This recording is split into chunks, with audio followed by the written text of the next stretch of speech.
After we've developed a push-up foundation, we can now move on to a push-up to plank row. So what we're looking at here is a full body position in terms of your push-up. You're still working on your low, deep angles, but we're incorporating a row towards our body. So bringing in the back, the upper mid-back, the shoulders.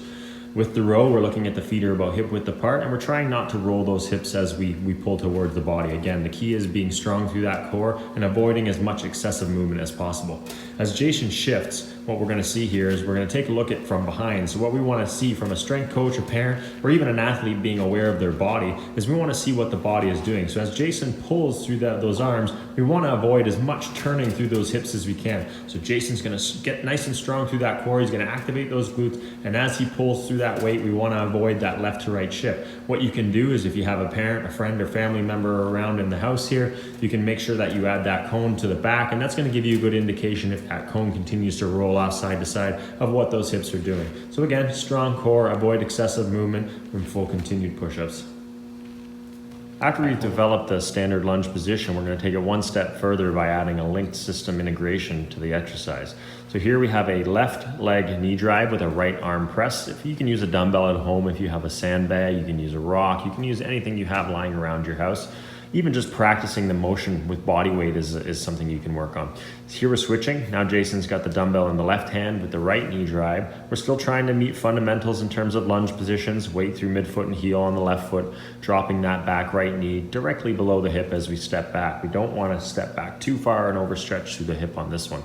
As Jason turns forward and faces the camera, we're going to again make sure we're looking at nice aligned hips. Everything's nice and square. The knee is tracking forward. If you have something at home that you can continue to look at as you're doing this exercise, a mirror is a great way of giving you a visual as to what your body is doing from a proprioceptive perspective when you're pressing the weight. Jason's now switching again. You can see here, shoulders are square, head is up. Right hand is on the hip for a bit of support. You can remove that hand as well for a little bit of added instability, but overall, nice control, breathing out as we press. After we develop plyometric foundations, we can take that one step further by adding vertical and explosive long jumps. So as with anything, we always want to work ourselves up to this point. Again, an exercise that looks simplistic is not always necessarily that way. So in a plyometric setting, we want to basically emphasize landings and proper landing positions before proceeding to explosive high or long jumps. In this particular one, Jason is loading the legs, feet hip width apart, exploding high vertically, landing and taking off straight away into a horizontal jump. Feet are about hip width apart, chest again is tall and square, and we're using our arms to drive forward. Now you can add additional weight to this exercise by holding a bag, a ball, a small weight you have at home, a weighted backpack, anything that you have, but when adding additional weight, ensure that you've got the fundamentals down before adding.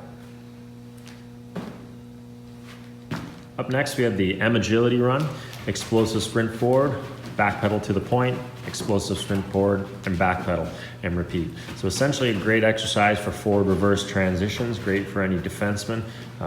Again, it applies to multiple sports, not just necessarily hockey.